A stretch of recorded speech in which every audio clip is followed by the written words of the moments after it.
नमस्कार, आपका स्वागत है। चलिए जानते हैं देश दुनिया की तमाम बड़ी खबरों को सिर्फ 10 मिनट में। लेकिन इससे पहले आप कहां से न्यूज़ देख रहे हैं हमें कमेंट में बताना ना भूलें, और इस वीडियो को लाइक नहीं किया है तो लाइक करके चैनल को सब्सक्राइब करें। मोदी बोले, सोमनाथ तोड़ने वाले इतिहास के पन्नों में सिमटे हुए हैं। दुर्भाग्य से देश में आज भी मंदिर पुनर्निर्माण का विरोध करने वाली ताकतें मौजूद हैं। गुजरात के सोमनाथ मंदिर पर 1000 साल पहले हुए हमले को लेकर पीएम नरेंद्र मोदी ने कहा कि उस वक्त आताई सोच रहे थे कि वे जीत गए, लेकिन आज भी सोमनाथ मंदिर में फहरा रही ध्वजा बता रही है कि हिंदुस्तान की शक्ति क्या है। दुर्भाग्य से आज भी हमारे देश में वे ताकतें मौजूद हैं जिन्होंने सोमनाथ के पुनर्निर्माण का विरोध किया था। पीएम मोदी ने मंदिर से करीब 3 किलोमीटर दूर सद्भावना ग्राउंड में रैली को संबोधित करते हुए कहा कि हमें आज भी ऐसी ताकतों से सावधान रहना है जो हमें बांटने की कोशिश में लगी हुई हैं। संजय राउत बोले, ठाकरे 10 मिनट में मुंबई बंद करा सकते हैं। फडणवीस का जवाब, उनमें अब ताकत नहीं है। शाम को उद्धव राज की रैली हुई। शिव नेता और राज्यसभा सांसद संजय राउत ने दावा किया कि ठाकरे परिवार आज भी 10 मिनट में मुंबई बंद करा सकते हैं। ठाकरे परिवार को महाराष्ट्र की राजनीति से कभी मिटाया नहीं जा सकता। महाराष्ट्र के मुख्यमंत्री देवेंद्र फडणवीस ने राउत के बयान को खोखली धमकी बताया। उन्होंने कहा कि जब बाल ठाकरे जीवित थे तब ऐसा संभव था, लेकिन अभी यह ताकत नहीं रही। मोदी बोले, राजकोट को मिनी जापान बताने पर मेरा मजाक उड़ाया था। आज 2.5 लाख छोटे बिजनेस यहाँ स्क्रू ड्राइवर से रॉकेट तक के पार्ट्स बनते हैं। पीएम मोदी ने रविवार को कहा कि भारत को दुनिया में मैन्युफैक्चरिंग हब बनाने में सौराष्ट्र कच्छ का बहुत योगदान है। राजकोट में 2.5 लाख से ज़्यादा एमएसएमई है। यहाँ अलग इंडस्ट्रीज क्लस्टर में स्क्रू ड्राइवर से लेके auto parts, machine tool, aeroplane, fighter jet, rocket तक के पार्ट्स बनते हैं। ओवैसी बोले, असम सीएम के दिमाग में ट्यूबलाइट है, उनको संविधान की समझ नहीं है। हिम्मत बोले थे, यह हिंदू राष्ट्र पीएम भी हिंदू ही होगा। ऑल इंडिया मजलिस से इत्तेहादुल मुस्लिमीन के प्रमुख 80 ओवैसी ने रविवार को कहा कि असम के मुख्यमंत्री असम बिस्वा शर्मा के दिमाग में ट्यूबलाइट है।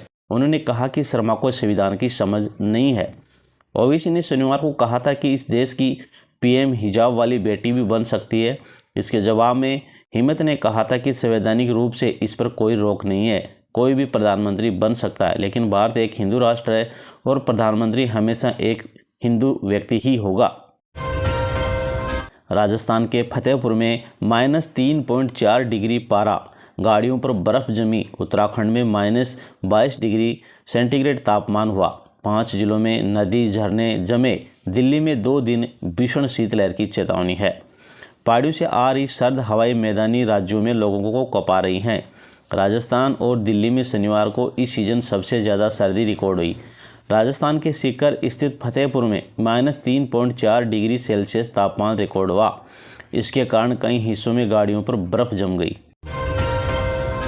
अगली दोस्तों बड़ी खबर है, पति ने पढ़ाया लिखाया, एसआई बनते ही पत्नी ने तलाक मांगा।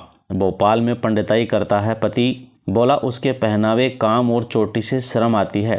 भोपाल के फैमिली कोर्ट में एक हैरान करने वाला मामला सामने आया है। पति ने पंडिताई कर पैसे जोड़कर पत्नी को पढ़ाया लिखाया ताकि वह पुलिस अफसर बन सके। सब इंस्पेक्टर बनते ही पत्नी ने कोर्ट में तलाक की अर्जी लगा दी। अयोध्या राम मंदिर में नमाज पढ़ने की कोशिश की गई। परिसर में घुसा 55 साल का एक शख्स पकड़ा गया। कश्मीर का रहने वाला है। अयोध्या के राम मंदिर में एक 55 साल के कश्मीरी व्यक्ति ने नमाज पढ़ने की कोशिश की। जैसे ही उसने नमाज पढ़ने के लिए कपड़ा बिछाया तो वहां मौजूद सुरक्षा कर्मियों ने उसको पकड़ लिया। इसके बाद वह नारेबाजी करने लगा। पूछताछ में उसने अपना नाम अब्बू अहमद शेख बताया। वह कश्मीर के शोपिया का रहने वाला है। सूचना मिलते ही सुरक्षा एजेंसियां भी मौके पर पहुंच गई। अब्बू अहमद शेख से राम मंदिर परिसर में बने पुलिस कंट्रोल रूम में पूछताछ की गई, वो अयोध्या क्यों आया है।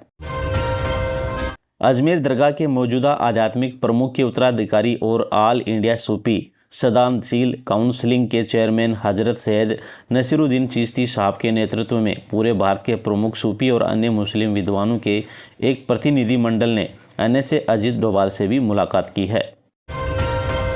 प्रधानमंत्री नरेंद्र मोदी ने वाइब्रेंट गुजरात क्षेत्रीय सम्मेलन को संबोधित करते हुए कहा सौराष्ट्र और कच्छ भारत के हरित विकास, हरित गतिशीलता और ऊर्जा सुरक्षा का भी एक बड़ा हब बन रहा है। कच्छ में 30 गीगावाट कैपेसिटी का रिन्यूएबल एनर्जी पार्क बन रहा है। ये दुनिया का सबसे बड़ा हाइब्रिड रिन्यूएबल एनर्जी पार्क होगा। आप कल्पना कर सकते हैं कि ये पार्क पेरिस शहर से भी 5 गुना बड़ा है। भाजपा नेता महेंद्रजीत सिंह मालवीय ने कांग्रेस में वापसी पर कहा, मेरा दिल हमेशा कांग्रेस के साथ रहा है। पार्टी कार्यकर्ताओं की भावनाओं और अपनी भावनाओं को ध्यान में रखते हुए मैंने फैसला लिया कि मुझे कांग्रेस में फिर से शामिल होना चाहिए और पार्टी के लिए काम करना चाहिए। कांग्रेस विकास के साथ सत्ता में वापसी करेगी। केंद्रीय मंत्री चिराग पासवान ने कहा कि हमने बिहार विधानसभा चुनाव में जितने वादे किए थे उनको पूरा करने के लिए क्रम में कार्य कर रहे हैं।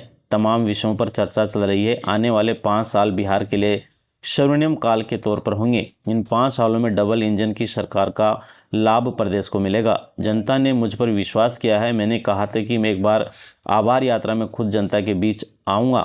उसकी भी रूपरेखा तैयार कर ली है। झारखंड के मुख्यमंत्री हेमंत सोरेन, उनकी पत्नी गांडे विधायक कल्पना सोरेन व जेएमएम नेताओं ने राज्य के पूर्व मुख्यमंत्री स्वर्गीय शिबू सोरेन के निधन के बाद उनकी पहली जयंती पर भावभीनी श्रद्धांजलि अर्पित की।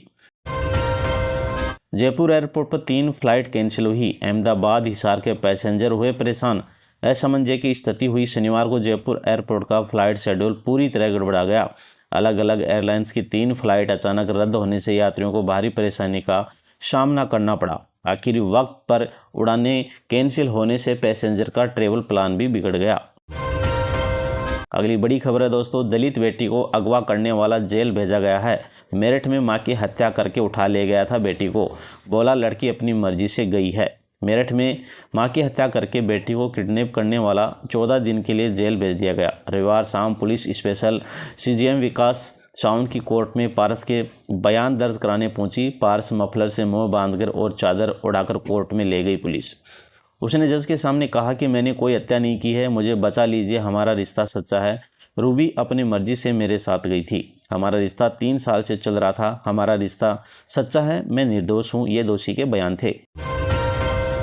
अंतिम बड़ी खबर है दोस्तों, वेनेजुएला का तेल भारत को देगा अमेरिका। ट्रंप दुनिया की बड़ी ऑयल कंपनियों के अफसरों से भी मिल रहे हैं। रिलायंस भी तेल खरीद सकती है। अमेरिका भारत को वेनेजुएला से तेल खरीदने की इजाज़त दे सकता है।